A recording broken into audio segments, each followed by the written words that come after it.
உயிரே உன்னை தேடிய அத்தியாயம் 11. மாதங்கி ஜுரத்தின் வீரியத்தாலும் மருந்தின் வீரியத்தாலும் மயக்க நிலையில் இருக்க அவள் தோளை பற்றி அவளை அணைத்தபடிதான் கதவை தட்டினான் மித்திரன்.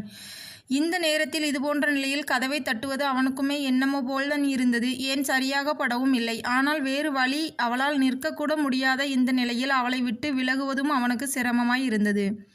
உண்மையில் அதுதான் விலக தடையா, இல்லை மனம் அவள் அருகாமையில் இருந்து விலக விரும்பவில்லையா? எப்படியோ யோசனைகள் பறந்த வண்ணம் இருக்க தட்டிய கதவு திறந்தது. பயந்தாற்போல் மாதங்கியின் அம்மாவாக இல்லாமல் மிருதுளாவாய் இருக்கவே சற்று பெருமூச்சு விட்டான். ஆனால் மிருதுளாவுமே இதுபோன்ற ஒரு கோலத்தில் தங்கையையும் மித்திரனையும் எதிர்பார்க்கவில்லை.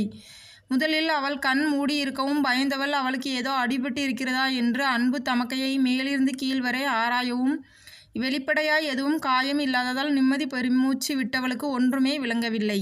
என்னாச்சு மாதங்கிக்கு என்று பதறியவளை தடுத்தவன், ஷூ ஒன்றுமில்லை மிருதுளா, அவளுக்கு கொஞ்சம் அதிகப்படியான காய்ச்சல், அவ்வளவுதான். வீட்டில் அம்மா இல்லையா என்று கேட்க, தங்கையை பார்த்தபடியே இல்லை, அவங்க 2 பேரும் ஒரு கல்யாணத்தை அட்டன் பண்ண வெளியூர் போயிருக்காங்க என்றவளின் முகத்தில் உண்மையான வருத்தம்.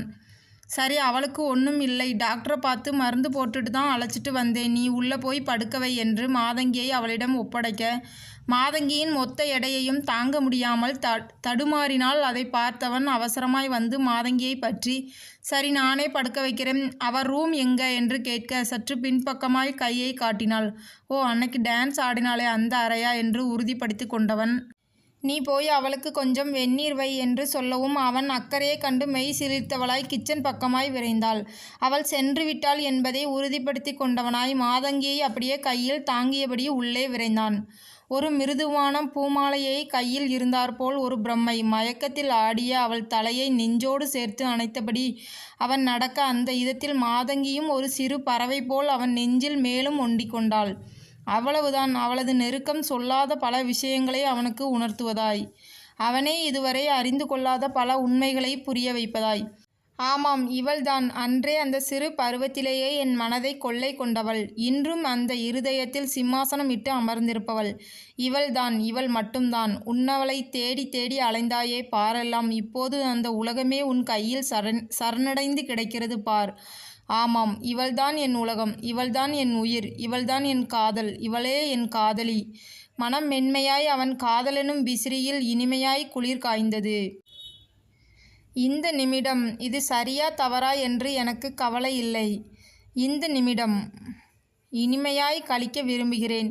இதோ என்னவளின் அருகாமையில். காதல் காக்கி உடை அணிந்த தன்னை கவிஞனாய் மாற்றியதை எண்ணி தனக்குள்ளேயே அவன் புன்னகைத்து கொள்ள, அது இதழிலும் மலர்ந்து அவன் முகத்திற்கே ஒரு பொலிவை தந்தது. கண்ணாடியில் தன்னவளை கையில் தாங்கியபடி புன்னகைப்பதுதான் தானோ என்ற அவனுக்கே சந்தேகம் வருவதாய், அதனை சில நொடிகள் ரசித்தவனாய் அவளை அப்படியே கட்டிலில் படுக்க வைத்து ஜுரத்தில் வாடி போன மலராய் கிடந்தாள் மாதங்கி கட்டிலின் மேல். வாடி இருந்த போதும் மலரின் அழகு சற்றும் குறையாமல், இங்கு மட்டும் இதோ என் காதலியின் முகமலரின் அழகு மட்டும் என்றும் வாடாமல் என் இதயத்தில் மனம் பரப்புவதாய்.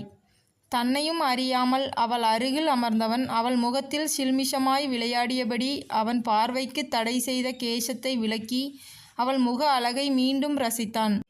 தாங்க முடியாமல் குனிந்தவன் அவள் நெற்றியில் சற்றே இதழ் ஒற்றி எடுக்க, இது சரியில்லை என்று மூளை எச்சரித்தும் கூட மனமோ, கேட்பேனா உன் பேச்சை நான், இதோ எனக்கு கட்டளையிடும் புது முதலாளியாய் காதல் நுழைந்து விட்டான் என்று எச்சரித்த மூளையை பார்த்து கெக்களித்து சிரித்தது.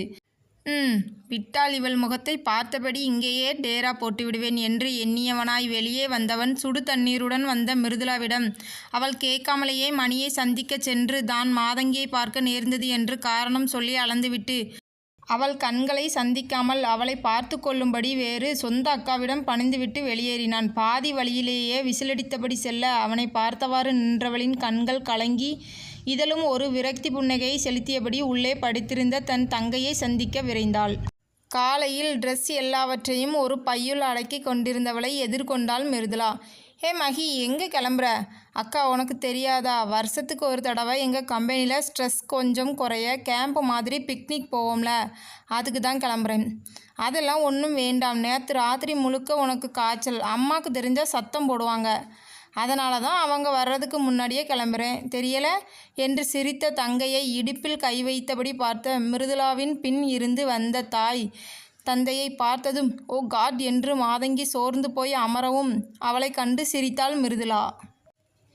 என்னடி எங்களையே ஏமாத்திரியா? அதெல்லாம் ஒன்றும் போக வேண்டாம் என்று அவள் அம்மா திட்டவட்டமாய் கூறவும் மாதங்கியின் முகம் அப்படியே வாடி போனது.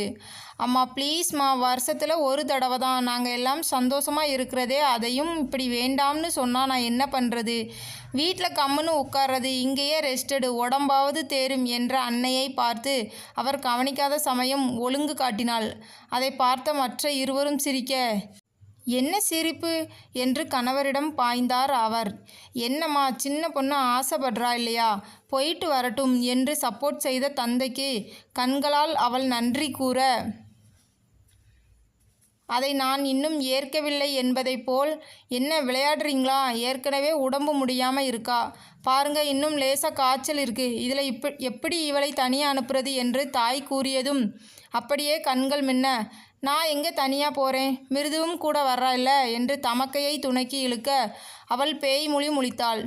நானா என்று அதிர்ந்தவளின் அருகில் வந்து, ஆமாம்மா, எங்கள் கேம்புக்கு புதுமண தம்பதிகள் மாதிரி இல்லை ஃப்ரெண்ட்ஸ் இல்லை குடும்பத்தை சேர்ந்தவங்க யாராவது ஒருத்தர் கூட வர்ற அனுமதி இருக்குது. நான் துணைக்கு இவளை அழைச்சிட்டு போகிறேன், இவளும் சுற்றி பார்த்த மாதிரி இருக்கும், எனக்கும் துணையாக இருக்கும். இப்போவும் நோ சொல்லிடாதீங்கம்மா ப்ளீஸ் என்று மாதங்கி கெஞ்ச, அது எப்படி 2 வயசு பொண்ணுங்களை என்றவரை கை நீட்டி தடுத்த மாதங்கியின் அப்பா, இவ கிடக்கிறா, நீ கூட்டிட்டு போமா, நல்லா ஜாலியாக என்ஜாய் பண்ணுங்க என்றவுடன் தந்தையை இறுக அணைத்து தேங்க்ஸ்பா என்றவள் கிளம்புவதில் ஆயத்தமானாள். இங்கே மித்ரன் தன் நண்பன் மணிகண்டனின் வீட்டிற்குள் நுழைந்து கொண்டிருந்தான். அவனை பார்த்ததும் புன்னகைத்தவனை முதுகில் ஒன்று வைத்தான் மித்ரன். இந்த எபிசோடு எப்படி இருந்துச்சுன்னு கமெண்டில் சொல்லுங்கள். அப்படியே வீடியோக்கு ஒரு லைக் பண்ணி நம்ம சேனலுக்கும் ஆதரவு தாருங்க.